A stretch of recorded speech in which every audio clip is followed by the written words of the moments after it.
Hi everyone, Megan McCann here, co-creator and co-founder of Soul Success, and I am so excited to have Jody Miller with us today. And she's currently, and you just moved to Santa Barbara, is that correct? It's been about 2.5 years, but I did go to college here, so it's like coming back home. Woohoo, go Gauchos! Yeah. I was there for undergrad. I played softball there many Awesome. moons ago. Me too. Awesome. Well, Jody, you are the CEO of a business consulting firm. You're a TEDx speaker.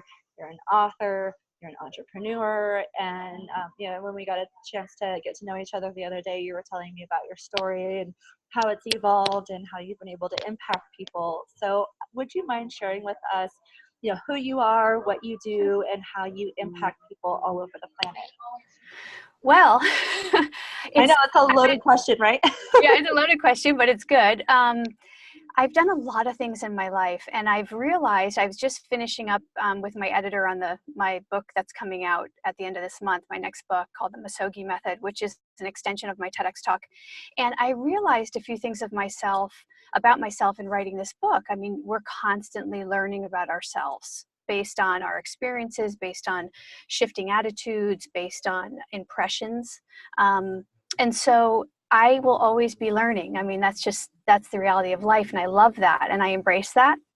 And so one of the things I discovered about myself in writing this book is that personality tests really share a lot of you and about you and are a good vantage point for understanding yourself better. And I've never talked about this before because I really just discovered it writing the book. And what I realized, I've taken all of them, the Myers-Briggs during some consulting retreats with some big corporate clients, because I come from both the corporate and the entrepreneurial side.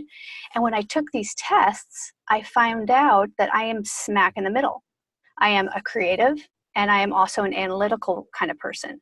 And I always test right in the middle. And as I look at my path in life, my story, I started out trying to teach dolphins how to talk at Santa Barbara. I was a marine biologist, and I realized that wasn't what I wanted to do. So I switched to communications and sociology and realized what I really want to do is be out in the public and be basically the next Barbara Walters. So there, again, these personality tests that I took later in life go all the way back to me as a young woman and even as a child. So it's the first time I've actually talked about this, but I think personality tests are really a good vantage point for understanding who you are. And I know at the conference, which I'm so excited to meet everyone, and I'm so excited to be one of the speakers because I really want to help whoever resonates with my talk. I think we're always asking ourselves, who am I? Where do I want to go? And how am I going to get there? And we do this at different parts of our lives. And I know you have, the speakers I've listened to so far in the online summit, so inspiring, they have as well. And so I started out, this personality thing just made me realize that I'm always in the middle, and I really am throughout my life. So I do recommend that people take some personality tests to see kind of where they fall with their leanings. But I started out corporate in television in New York. And after a while, I realized I think I can do this better. So I was in the business development side with actually the founder of the Giants, not the founder, the president of the Giants, Larry Baer. He and I worked together. And I realized after many years at CBS in the O&O division that I could do it better. So I started a software company. I just decided I'm going to be an entrepreneur. And I started a software company, which was basically the eBay for airtime for anyone who understands media time, television airtime, commercial time.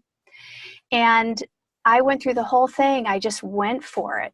I went for those big reaches, which is another big piece of advice and direction that I talk about around the world and that I give corporations and individuals too. Anyway, that's the start.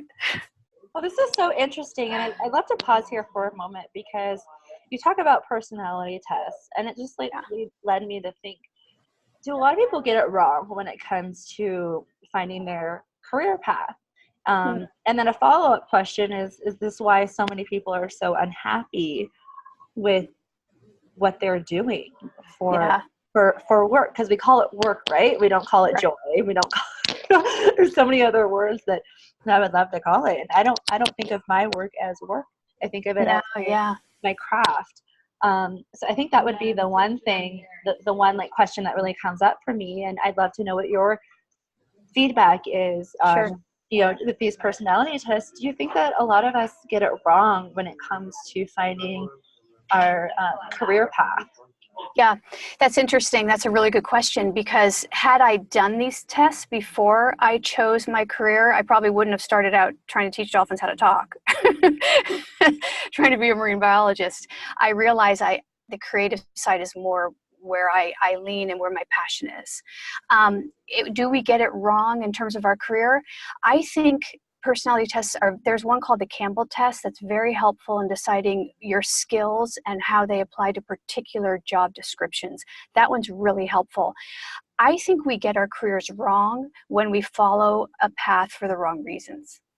For example, I grew up without a lot of money, and so I followed the money, even though I ended up following my passion in TV, and then I became an entrepreneur. And I moved into finance, which led me to my next company. I mean, all that's great, but I realized that if you don't follow your passion from the beginning and you're following something else, a parental expectation, maybe it's money, maybe it's societal expectation, maybe it's pressure you put on yourself, instead of following your passion, yeah, you are going to end up unhappy. And I can tell you that as fact, because my company I've had now for the last 15 years, it's called C2C Strategic Management. I help companies and individuals around the world find meaning and purpose in their work and in their lives.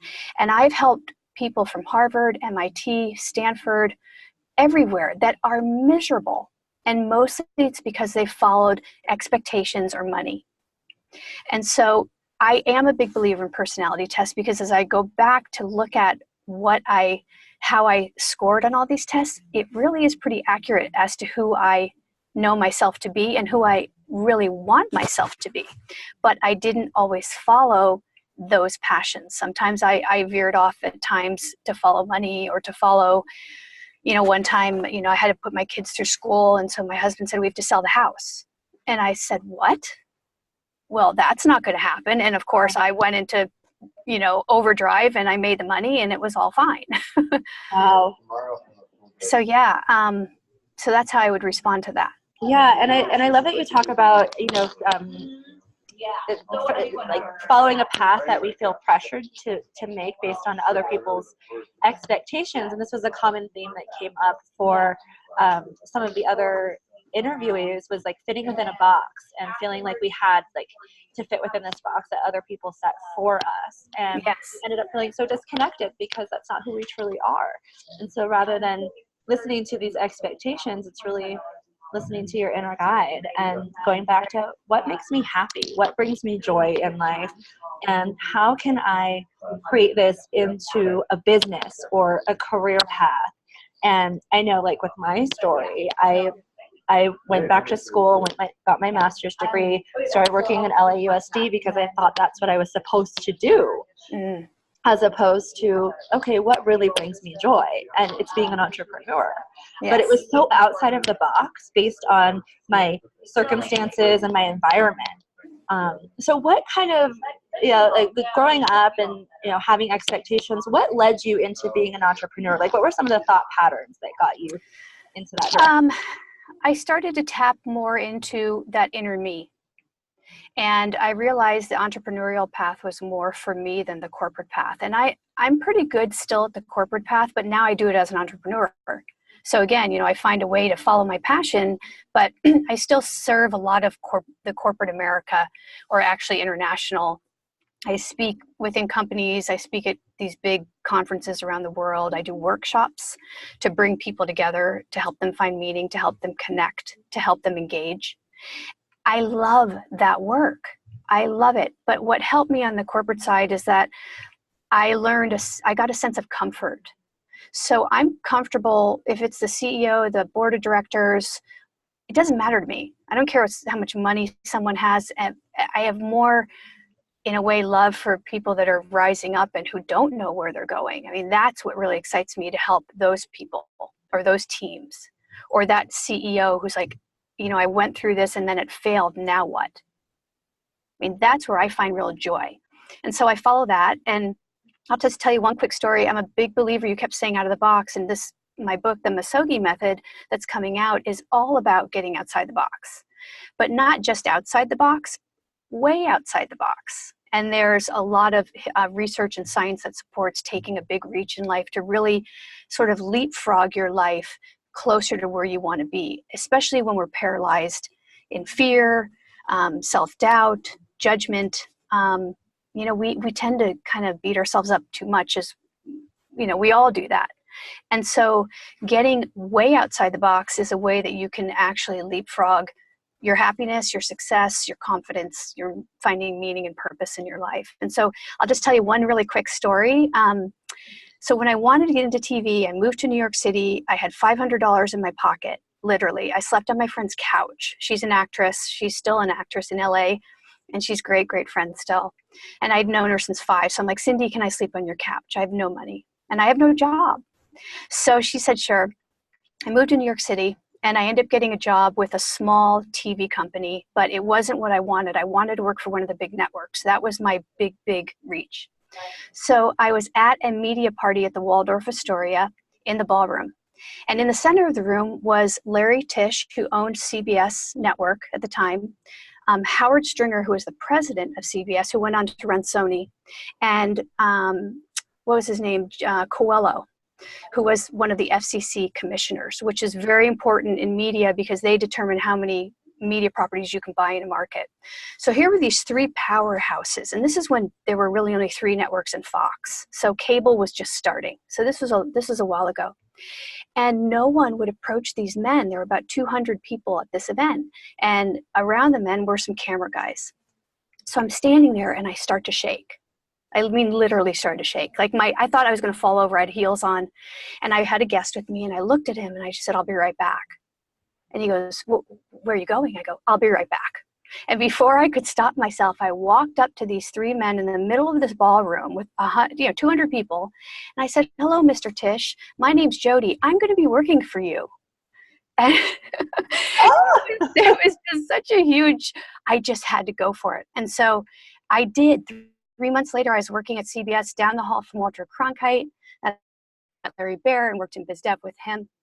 And it was such a invigorating experience. Scary. I thought I was going to fall as I walked across. But that, I think, was the start of my path, of the way I would live the rest of my life. That's beautiful. And like some things and common things that I'm hearing are being courageous, because it takes a lot of courage to be able to go and approach someone like that when you have no faith how they're going to respond or uncertainty. And then another thing is, I think a lot of us have these ideas and we want to be able to go and approach someone or take action on something, but we end up talking ourselves out of it. Mm-hmm. And one thing that one term I love is beat your brain, is you just get into action before you talk yourself out of it, because you can always find an excuse as to why you shouldn't do that. And it goes back to living outside of this box is, we're conditioned to protect ourselves. And so fear comes up all the time as a way to protect ourselves from failure.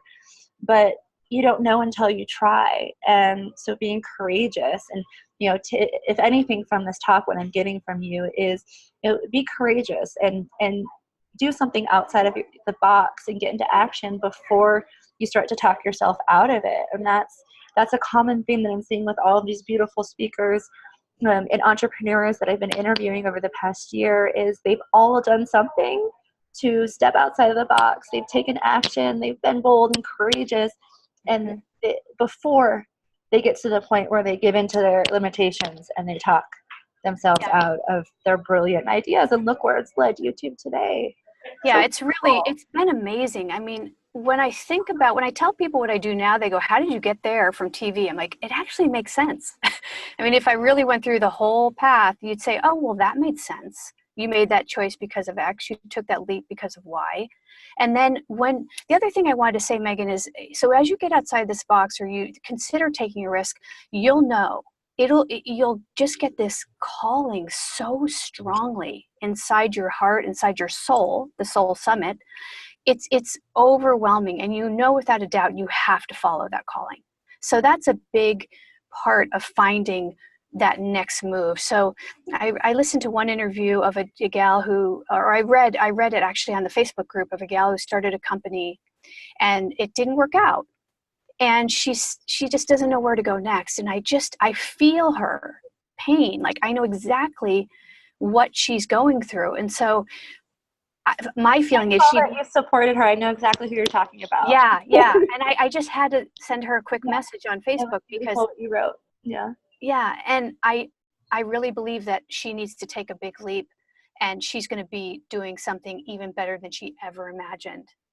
And so that's what happens too, right? When you follow your passion, that calling that's so deep inside you, you take the leap. It may not be necessarily what you think is going to happen because other doors open because now you're open to it. And you're moving forward. So you become more aware, and all of a sudden you go, oh, wow, isn't that interesting? I was just thinking of that. And this person next to me is talking about that. Or I get a phone call about that, or I read about that. And so all of these confirmations start to come in that you should take that leap, and then you're open, and then more opportunities start to present themselves because you've made the choice to move forward in that direction. I've seen it again and again. I've interviewed people, I've written about people. I have a million examples of my own. I don't want to bore you with only my stories because your stories that matter more to me. So. Yeah. Oh, Jody, you were such a delight. And like I said, I'm so grateful to have you as our final speaker for the summit. And I know that you're just going to rock the stage, and your sense of contribution and just wanting people to, knowing that people can really step into their own power is just such a beautiful gift. And I acknowledge you for that. And thank you. Again, I'm just so grateful. So if you're watching and you would like to follow Jody to the Soul Success Summit, you are going to be speaking at the April 6th. Wait. Oh, no, March 1. March 1. That's yes. right. Backwards. March 30th and 31st. Yes. You can follow her by going to thesoulsuccesssummit.com and entering Jody's first and last name. It is case sensitive, so it's all lowercase, Jody Miller. With Y. With a Y. JodyMiller. You can get your ticket at $100 off, and along with beautiful yoga and meditation mastermind. We have a wine reception. I mean, we have such a powerhouse lineup, and I'm just fun excited to see you in person. So is there any last thing that you would want to share? And if people want to get a hold of you, where can they reach you? Sure. You can go to jodybmiller.com. You can email me, jody@jodybmiller.com. You can connect with me on Facebook. Reach out anytime. I've helped thousands of people over the last 15 years, and companies and leaders of companies. So if you have any question or you have any challenge you're facing, I've probably seen it. And so I'm happy to help. And I'm so excited. I'm such a believer in women helping women. And I felt that way based on an experience I had at 24 years old, which I don't need to go into now, but I really realized then there was no women's Good Girls Network. Yeah. And so I always helped women, and I'm a big believer in that whole tribe mentality. So I'm excited to meet everyone there and network and connect and just enjoy and hopefully inspire and hopefully help too. I have no doubt that you will. So thank you again, Jody. I will see you in a month. Sounds great. And we hope to see all of you there. So have a beautiful day, and we'll talk to you soon. Thanks, Megan. Have a great day. You bet. Bye-bye.